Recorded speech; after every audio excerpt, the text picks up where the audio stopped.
They hate. They hate. They hate. They hate. They hate because they fear. They hate because they fear. Because they fear. Because they fear. And they fear because they feel that the deepest feelings of their lives They're being assaulted and outraged. They do not know why. They are powerless pawns. Powerless pawns. They are powerless pawns in a blind play of social forces. Richard Wright.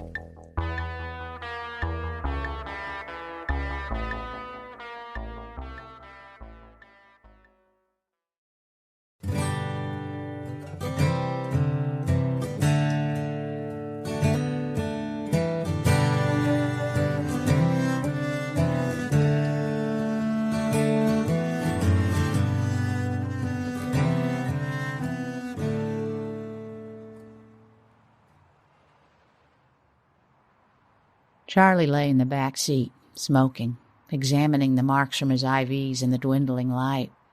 He was still wearing his gown, having departed prematurely from the hospital. Corrine, abandoning her rationality, drove on toward Virginia, thinking that this would all be over soon anyway. Charlie would be gone. She washed the thought from her head. She did not want him to die. She just wanted... What did she want? For him to be like he was before, for their life to be like it had been.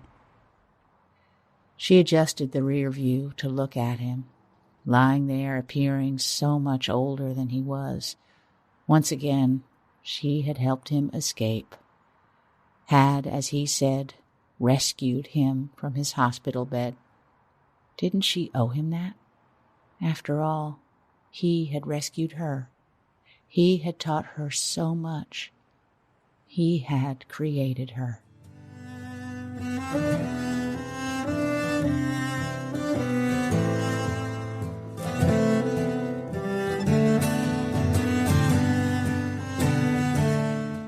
From Mauhaus Productions, A Blind Play of Social Forces. Episode 13. This is Our North Dakota. There she is, looking out her window at the scruffy landscaper her father hired. He's playing air guitar and singing Bob Dylan. To be without a home, like a complete unknown, like a rolling stone. He's smiling up at her with his Elvis eyes. You gonna show off for me? I'm gonna teach you. Aren't you supposed to be making the yard look pretty? Don't worry, I won't charge extra. He's writing songs for her, calling her a muse, calling her a goddess. He's touching her. He's touching me. She sang, retrieving a cigarette.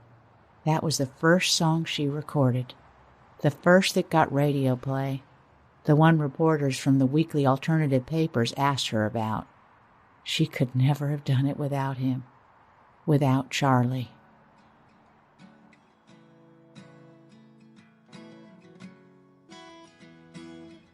Oh, she's touching me and the electricity flows through from... And this is where I get stuck. Sounds like a lucky woman. It's you. You're my muse. Corrine slides off the hood of the car and goes to Charlie. She plucks a couple of the strings of his guitar. I'm your muse, huh? A goddess. Electricity has 5 syllables, first off. No wonder you get stuck. What if we try... He's touching me, and the dirt from his fingers leave streaks. Or maybe he's touching me, and with each slide of hand I am free from... No, but... Leave with me. And be your roadie sleeping in your car? It won't be like that. Are you a musician? I want you to be my partner. Your partner? Hi, Daddy. Did I hire you to teach Corey how to play guitar? Well, sir, Daddy, that's... I'm kidding. It's just... The mulch looks great. He's just... Yard smells like fish. Yeah, that's the, You'll be taking this pallet with you? Yes, sir. Great. Well, let's go settle up then. Corey, give... Charlie. Back his guitar. We're gonna be the best goddamn duo in Corey, leave the man alone so I can pay him. I start college in the fall. No, you don't.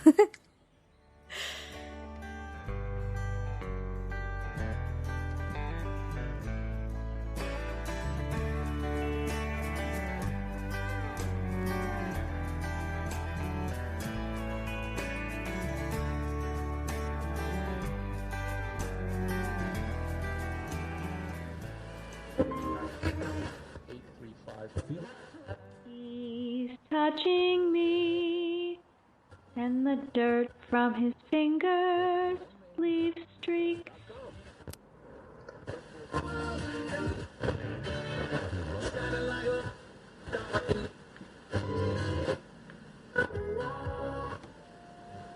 But soft, what light through yonder window breaks? It is the west, and Juliet is the sun. The east. The sun rises in the east. I prefer sunsets, darling.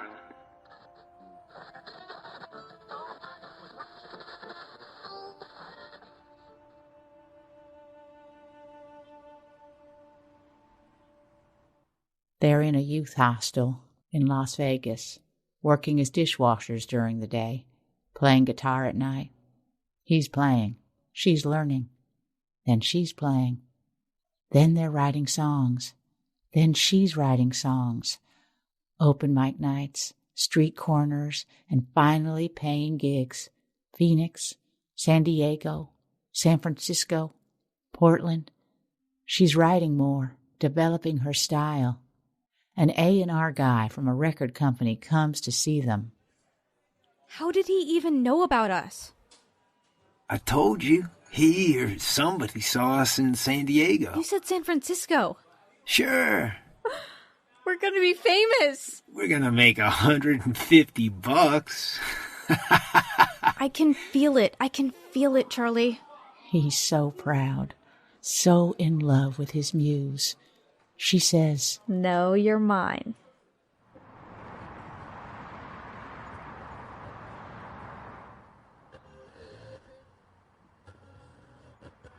Sing You're My Muse.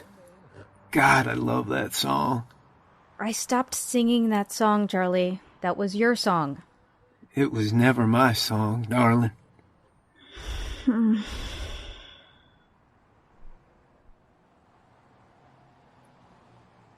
Don't sing to me, Calliope. She sang for him, and he closed his eyes, trying to sleep, though the pain made it nearly impossible.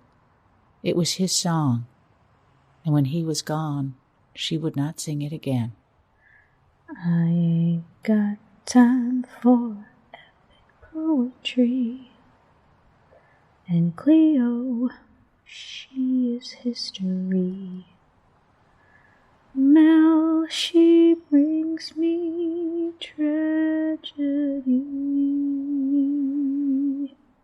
She had stopped singing it before, when the drinking took over, when the jealousy took over, when the accusations and reproaches took over.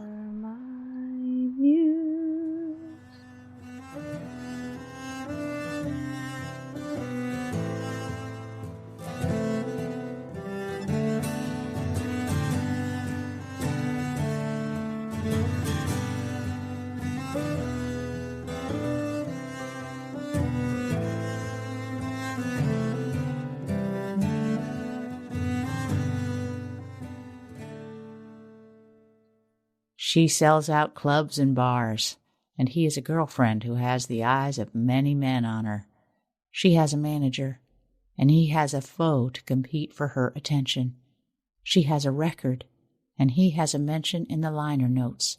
She has a hit single, and he has a drink. And another. Don't sing to me, Calliope. I ain't got time for epic poetry. And Cleo, she is history. Mel, she brings me tragedy. Oh, come to me, my darling. You're my muse. Thank you. That song is a tough one for me. I used to love it, but now I'm not so sure. It's about someone who hurt me in all the ways that you expect someone would hurt you. You know, how songs and memories cling together like two wounded animals clinging to each other, walking through the snow, bleeding. Anyways, this next song is on my new album, and I've been having a booger of time finishing it, so... But here we are. Here we go. It's called Cliche. And 1. Why don't you sing one of my songs, darling? Why don't you get the fuck away from me? And he does. She hears from him every so often. A letter to her father's address, a silent phone call. Her people look out for him, look after her. She doesn't need the distraction. A talk show host will ask about him, and she'll change the subject. A face in the crowd will look like him, and she'll play something upbeat. She'll dream about him, though, and she'll feel him near, and she'll call men Charlie on accident. She waits for the call to let her know he's gone, but another call comes instead. You have a phone call. Come in. It's him. We gotta change this number. You want me to stay? You can't hurt me over the phone. Hello? Charlie? Hello, darling. What do you want, Charlie? I have a show. I'm in a bad way, darling. Where are you? Oh, some nameless cow town in Texas. That's one of your songs, Charlie. You remembered. I can't do this right now, Charlie. I have a show. I'm close. To me? Always. You're in Austin? I can't live without you, darling. I just called to say goodbye. I've got to go. I don't want to be buried, Corrine. When I do it, when I'm gone, can you... God damn it, Charlie, where are you? Cremate me? You know, I want...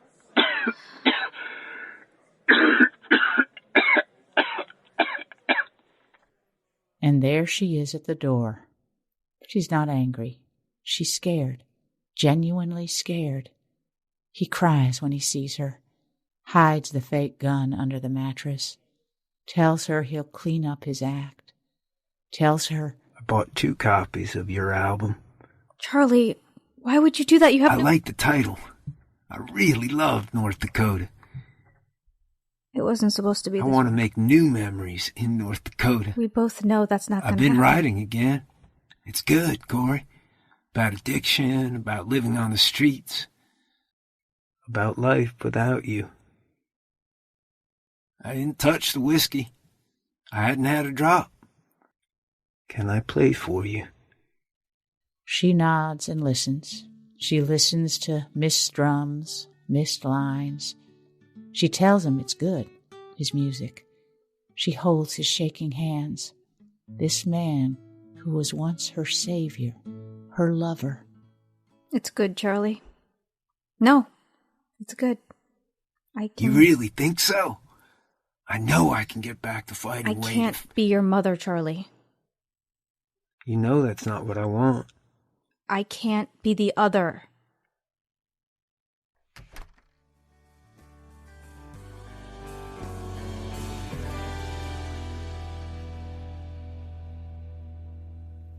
He had listed her as his next of kin, and she wasn't hard to find.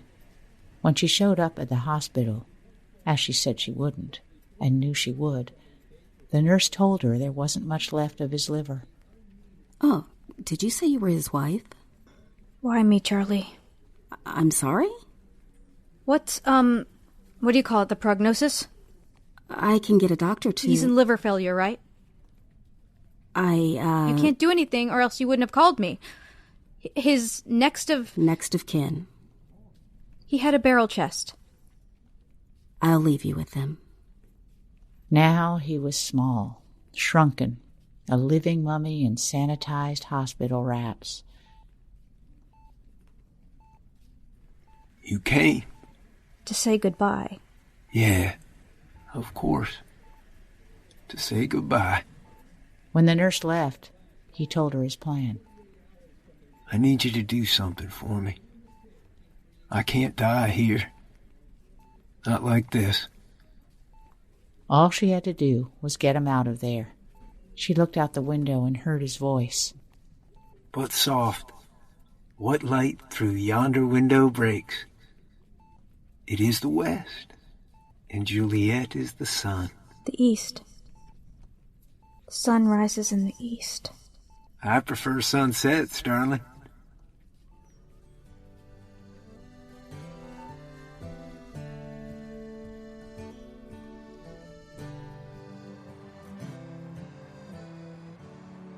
The exit for I-64 came quicker than she expected. In her fantasy, he would drift off to sleep and pass away before they got to Lover's Leap. Before she had to refuse to jump with him, despite the pained yet comforting way he assured her that true lovers would fly back up, that the wind would carry them up, that if they held tight to one another's hands, they would be okay. So she had said, okay, to assure him that she was his true lover, even though she knew it wasn't so. She knew she would not jump, would not let him jump if it came to it. He was weak anyway. She could drag him back to the car, back to reality, back to a hospital. She had driven all night and through the day, and he was awake and sitting up, but quiet when she pulled into the gravel parking lot of the Lover's Leap overlook. He tried to get out by himself, but he had to hold on to the car door and then her for support. Her arm around his waist, his around her shoulder. They looked like a strange, wounded animal moving to throw itself over the cliff's edge. His gown blew open. I wish I had clothes. Bare ass naked in the breeze, darling. I'm sorry I didn't bring any. They were at the edge, though there was still a railing separating them from the brink. You'll have to help me over. She climbed over, and as she did, she considered what would happen next. Give me your hand. He did, and like a child into his mother's arms, he made his way over the railing. There they stood at sunset, looking over the edge, and then back at each other. You don't have to do this. I'm gonna die soon anyway. But we're not going to die. We're going to be blown right back, and you're going to get better. And we're going to drive off in your old Mercury, and you're going to teach me to play guitar, and we're going to be the best goddamn duo in the West.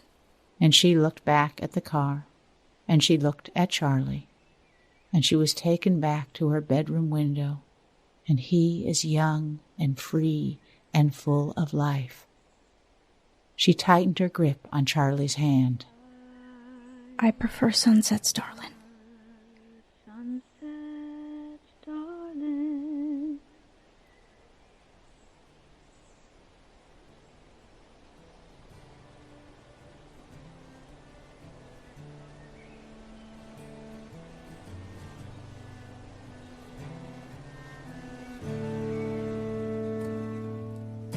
Darling, I'm sorry, our love was such a wreck. There's nothing we can do now that I'm so sick. I've been drinking, you've been drinking, we both take all these pills.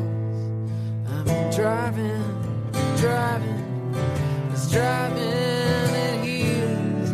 Will you visit me in my hospital bed? And I'm taped up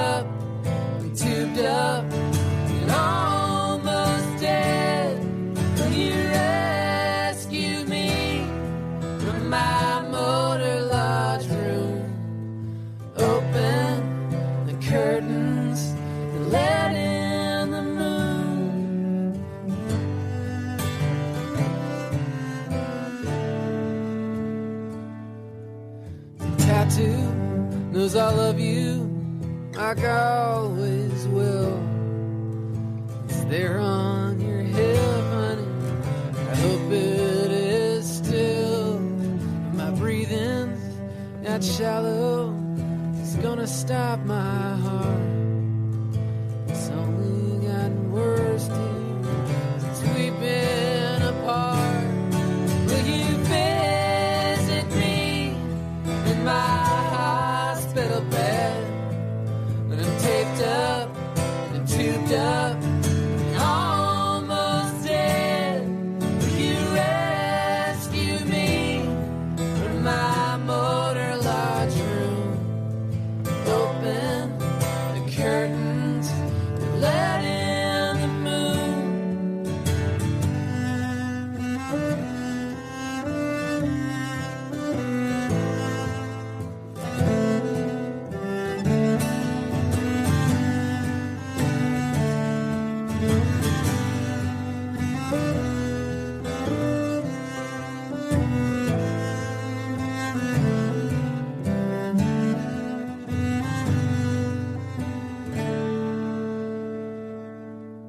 There's a cliff in Virginia, and say when to blow you right back. Jump all together, holding hands. We could be there tomorrow if we go all night. You'll have to drive, honey, I ain't feeling right. Will you visit me in my hospital bed? And I'm taped up, tubed up, and almost dead. Will you rescue me from my motor lodge room? Open the curtains, let in the moon.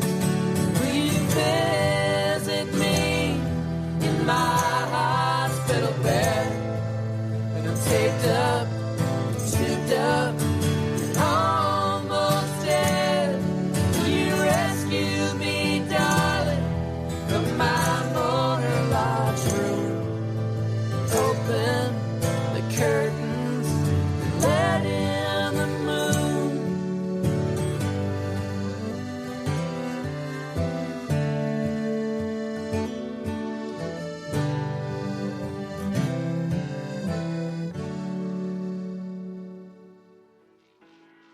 This is Our North Dakota was written and directed by Michael Mao and stars Jennifer Keane as Corrine, Todd Cattell as Charlie, Carrie Gibson as the narrator, with Rich Green as Corrinne's father, Ryan Goffman as Corrinne's manager, and Toni Poe as Charlie's nurse.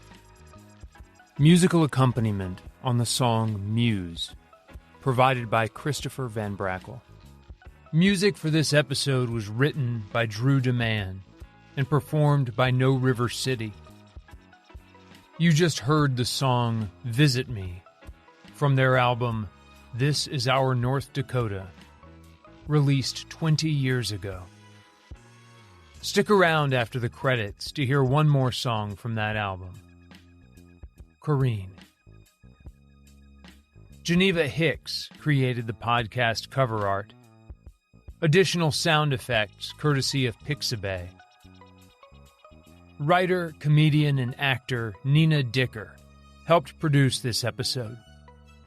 Look for her memoir, Tangerine Vagina, where finer books are sold.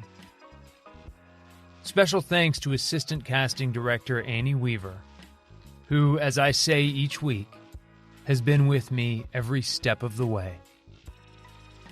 You can find out more about our cast and crew at ablindplaypodcast.com or on Instagram at Mauhouse Productions.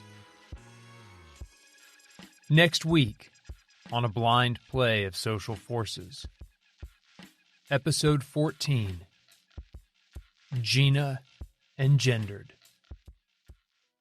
Me too? Is not the greeting you'd been expecting. You'd planned to convince Ryan to please make bibimbap and rub your feet while you ate. You'd hashtag sadface him, and he'd hashtag melt. And you'd post a photo of the stone bowls he'd bought. Hashtag best boyfriend ever. That's the club to be in, not the hashtag Me Too club. Oh, that? I'm deleting it. It was... I don't know what it was. You did, though. Because I was like, what? When I saw it. He was satisfied now. And you knew you shouldn't have attached yourself to what your mother called the gaggle of whiny women trapped in the past. Comment deleted. Hashtag done. Until next week. And now, Corrine by No River City.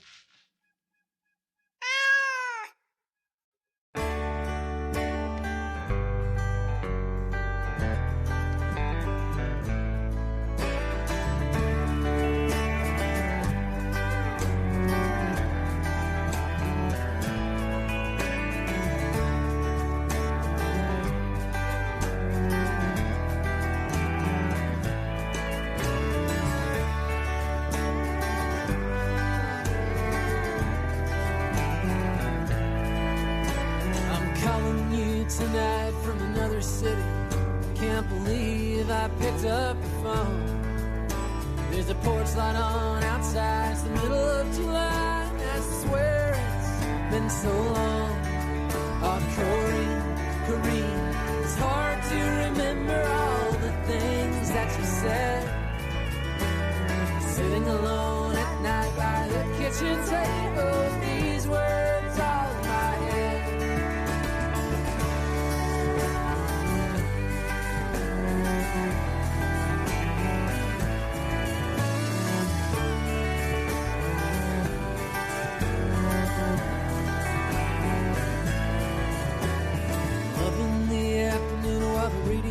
Playing in the room at the top of the stairs.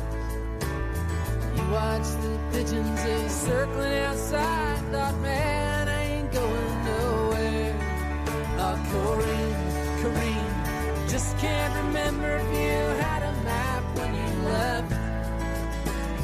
I think my jacket was on your back seat, 'cause I haven't found it just yet.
First album at the CD exchange. I didn't hear about it when it came out, but I bought 2 copies and I liked it the same, 'cause I knew what you were singing about.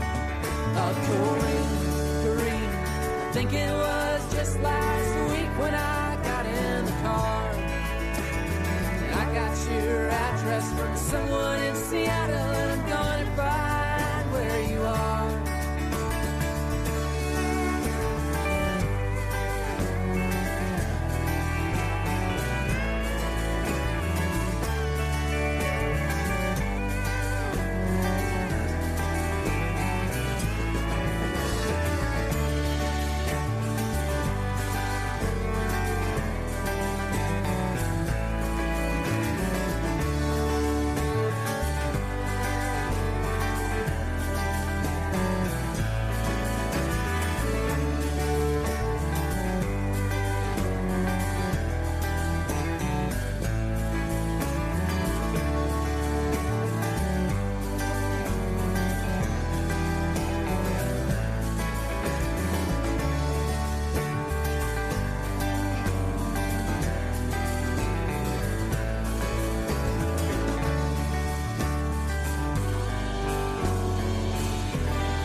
If you aren't already, please follow the show. Your podcast app should have a follow button. Click it. And please rate and review. Ratings and reviews are the lifeblood of podcasts, and they take so little time. Just click those 5 stars. Tell us about your favorite episode. Share with friends and family. And thank you for listening.